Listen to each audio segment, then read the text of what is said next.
Presidente da Associação Comercial de Pernambuco, o nome dele é Tiago Carneiro e ele fez parte de um programa que levou vários brasileiros, especialmente do território do Nordeste, para a China, né, para passar um tempo conhecendo não só a cultura do país, mas estabelecendo relações comerciais que podem ser muito frutíferas para o futuro da gente, né, do Brasil, e também da China. Então a gente vai conversar um pouquinho sobre isso.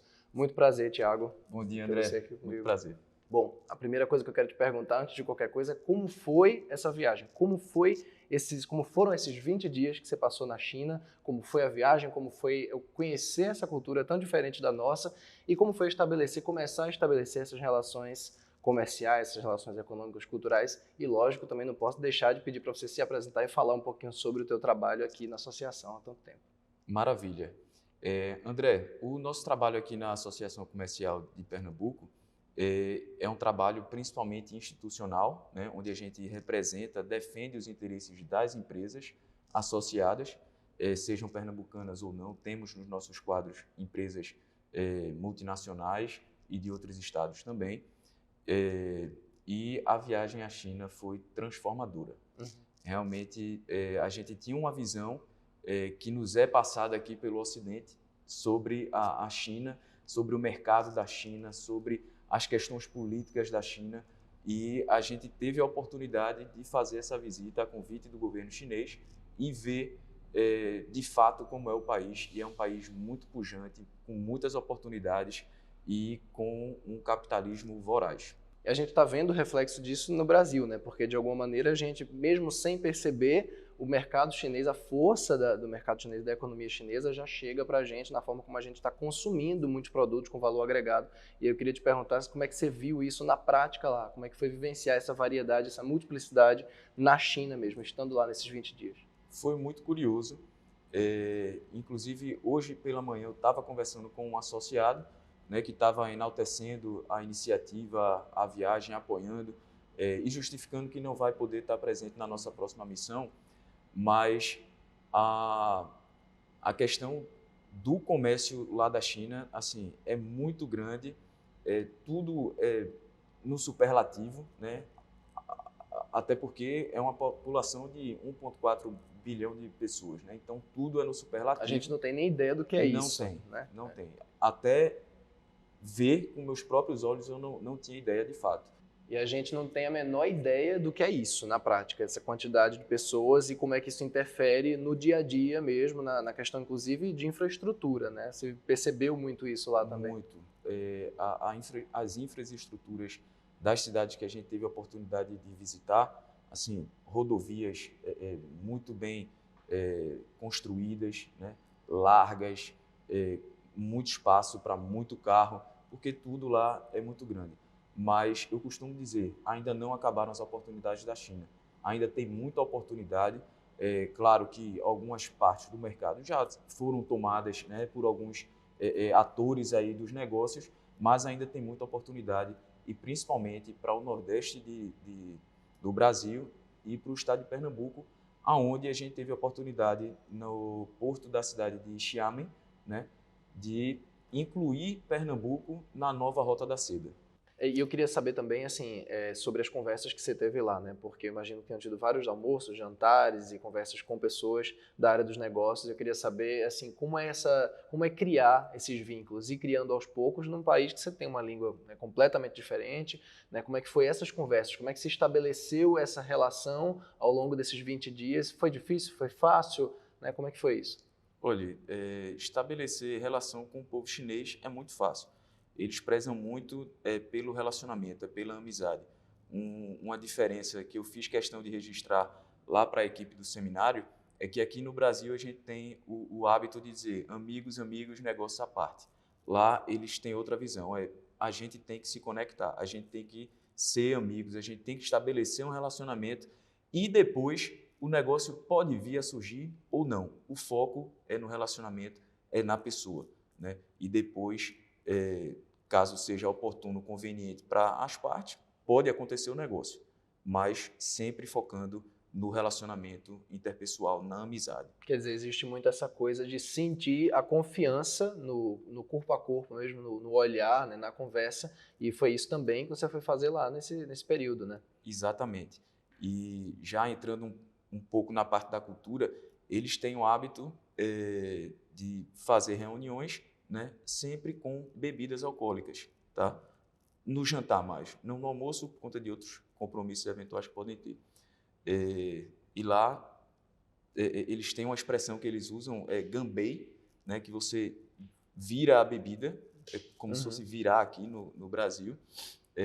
E o hábito lá é beber muito para você tirar a sua máscara social, sabe? Para Quer ver dizer, a você... bebida não é um problema, não é nesse sentido da conversa, pelo contrário, ela é Exatamente. um Ela é colaborador, um um parceiro da colaborador, conversa. exatamente, para gerar a sinergia entre os envolvidos. Entendi. Né? Porque, às vezes, a pessoa está muito contida, muito retraída, quer fazer passar uma imagem, mas eles fazem com bebida, né, para poder a máscara social cair e eles poderem ver quem realmente eles estão lidando.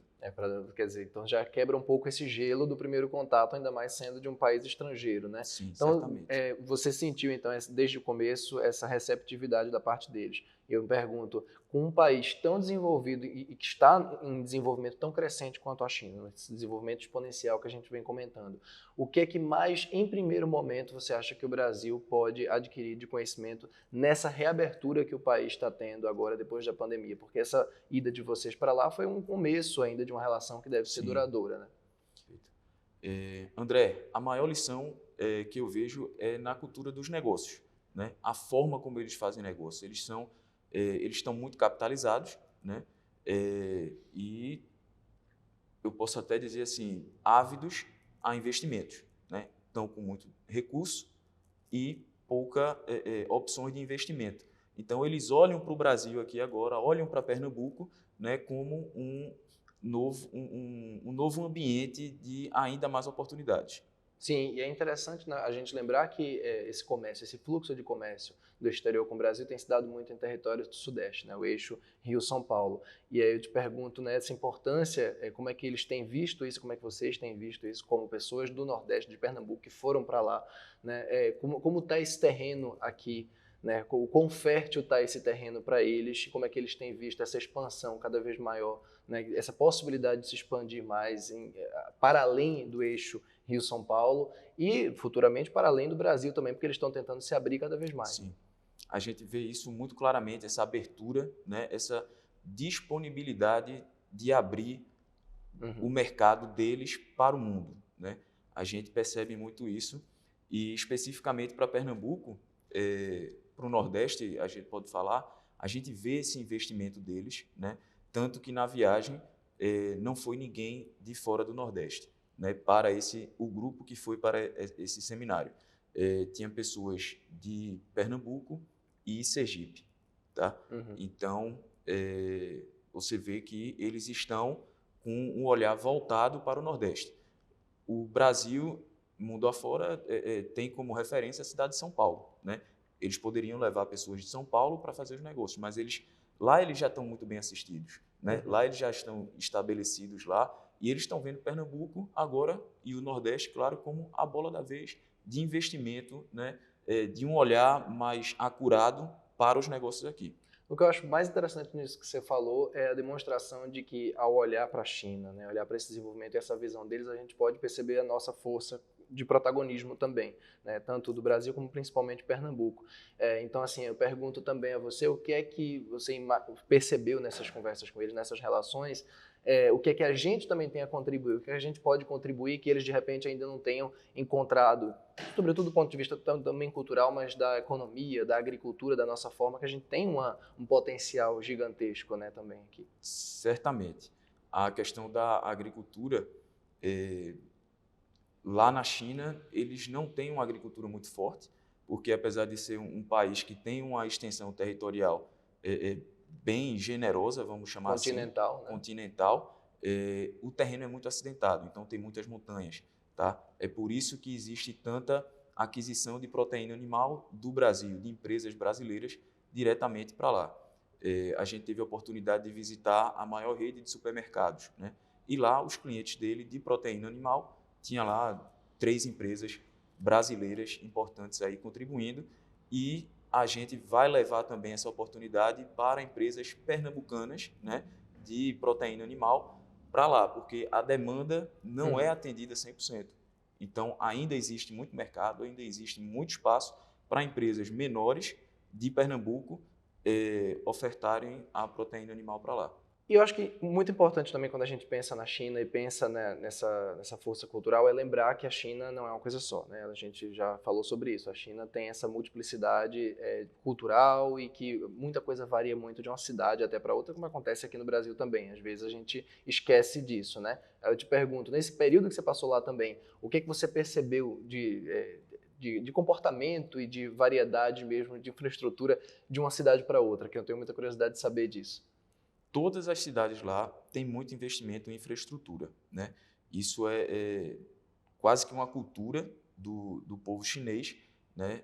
Essa demonstração de poder, sabe? Então, as avenidas tudo muito largas, prédios bem suntuosos, sabe? Com muita iluminação, muita tecnologia envolvida, arquitetura bem moderna. E a gente teve oportunidade também de ver o povo do campo, o povo mais simples. Entre uma cidade e outra que a gente viajou, a gente fez uma parada estratégica e a gente pôde ter contato com o pessoal do campo também, né? Você percebe ali essa diferença, mas entre as cidades, a maior diferença que se percebe é o tamanho de uma cidade com relação à outra. E mesmo as Mas cidades pequenas as já pequenas são têm... super populosas, né? Não tem cidade pequena lá, né? A cidade que a gente foi lá tinha 10 milhões de habitantes. É uma cidade que tem aí a população do estado de Pernambuco, né? Então, lá eu não vi cidade pequena. A gente vê, claro, pequenos focos assim de camponeses, questão da região mesmo, Uhum. né? Mas a questão da infraestrutura lá, tudo é muito grande, tudo é muito conectado, tudo facilitado, né? Isso é muito importante, porque a gente tem falado muito sobre essa questão do crescimento da automação, da inteligência artificial para muita coisa, e a gente sabe os malefícios pontuais que isso pode ter na nossa sociedade, a gente discute isso em outro momento, lógico, mas é interessante como isso pode ser também utilizado de maneira muito produtiva, muito benéfica para a população, né, especialmente uma população tão gigantesca como a da China. Então eu queria que você falasse um pouquinho também sobre isso, sobre o que é que você percebeu lá, nesse sentido de as coisas serem cada vez mais automatizadas e como isso pode facilitar tanta coisa, né? Muito boa essa pergunta, porque a gente teve a oportunidade lá de ver de fato, né, essa transformação que eles estão bem à frente da gente. Tivemos a oportunidade de fazer uma visita em uma empresa de tecnologia, também outra grande fornecedora de tecnologia para empresas brasileiras. Em determinado momento lá da nossa visita, a gente teve a oportunidade de entrar numa sala fechada, não poderia tirar foto por questão de segurança, tudo, e estratégia deles, claro. E a gente se submeteu lá a alguns dispositivos eletrônicos como câmeras. Tinha câmeras lá e todo mundo estava sendo monitorado. A câmera, ela faz uma análise de você, da sua pessoa, diz a sua estimativa de idade, altura, peso, de acordo com a expressão facial. Diz se você está nervoso, se você com está medo, tenso, né? se você está confortável, se está Entendi. feliz, né? E a gente pôde ver isso instantaneamente. Aham. Quando você estava com a cara, com o rosto fechado, mais sisudo, ele tem uma leitura. A partir do momento que você sorri, que você abre os braços, ele já dá outro resultado, já diz que a pessoa está à vontade, está feliz, está bem ambientada no local. É um sistema que identifica quem não é quem é estrangeiro, que tem esse tipo de identificação a partir de dados da população local? Ele faz a leitura para todo mundo. Ah, tá. São câmeras que são instaladas em diversos lugares, inclusive a cidade toda é monitorada, nas grandes avenidas. É comum você ver 30 câmeras uma do lado da outra.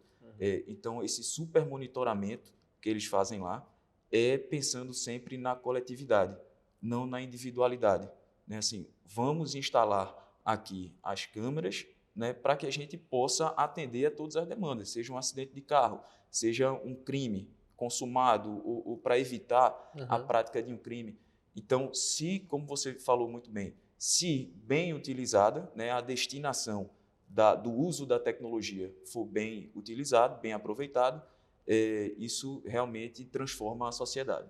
Eu acho brilhante isso, porque a gente passou por um período tão complicado com a pandemia que os protocolos de segurança lá foram absolutamente rígidos desde muito cedo e a gente vê como isso conseguiu ser trabalhado, né, com o passar do tempo, como isso deu resultados, né? E aí eu te pergunto como é que as coisas estão lá para alguém que foi agora, que está, né, vivenciando, que vivenciou isso lá no pós-pandemia, como é que estão as coisas nesse sentido na China nesse momento? Especificamente sobre o Covid, ninguém comenta. Assim, não é não é pauta das conversas que tivemos lá. Mas você vê que a população, ela ainda está, uma boa parte da população ainda se protege, né? É comum você ver até nas calçadas testes rápidos de Covid, né? Se você tem algum sintoma, você pode se dirigir na esquina, até a esquina e fazer o seu teste lá. Mas, no geral, é como se eles já voltassem ao normal, sabe? Ao novo normal, podemos dizer assim, mas eles já estão já superados esse momento de pandemia, né? E estão com a vida normalizada. O que é interessante também na China, na maneira que é uma questão cultural deles de muito tempo, é a questão de usar máscara independente de Covid, independente de Sim. pandemia, né? Essa cultura de pensar no coletivo, como você bem falou, né? E não é a proteção para quem está usando a máscara, é a É para o proteção outro. para o outro. Quer dizer, é um pensamento coletivo mesmo. Pensamento coletivo. Isso é interessante também na minha cabeça, porque assim, você tem um país que está num processo de automação de tantas coisas, mas ao mesmo tempo não se perde esse valor humano das coisas, das relações. Você falou, Pelo por exemplo, contrário. disso da amizade, da conversa, do mano a mano, né, do corpo a corpo, como isso tem um efeito grande mesmo com toda essa tecnologia crescente no país, né? Com certeza, e eles procuram sempre estar cultivando esses laços interpessoais. Você vê que é uma coisa muito comum. A tecnologia, ela ajuda para questões objetivas, né? Mas para questões de conversa, de relacionamento, as pautas subjetivas, aí eles realmente eles preferem sempre o contato corpo a corpo, olho no olho. É assim como eles vêm praticando lá e a gente pode ver que está dando muito certo. E é isso, eu queria muito agradecer aqui a conversa com o Thiago, acho que foi extremamente produtivo, inclusive porque daqui para frente, com certeza, a gente vai conversar muito mais sobre a China, essas relações estão só no começo, não é isso, Thiago? É realmente o início, né? É um início de um caminho aí bastante próspero e a gente inclusive está fazendo essa entrevista aqui na Sala das Nações, um espaço que a Associação Comercial ela destina, né, para as representações consulares poderem fazer seus encontros, poder receber empresários, autoridades e agora já contamos também com a bandeira da China. Sem dúvida nenhuma, isso é um trabalho que vai ser perene, né? Ele tem que ser perene. A gente vê muito essa importância das relações internacionais para o desenvolvimento econômico, né? O mundo depende da China hoje, né? E a gente pode andar de mãos dadas para também servir o mundo aí com o que a gente tem a oferecer. Perfeito. Do Recife, André Guerra para a Rádio Internacional da China, em parceria com o Diário de Pernambuco.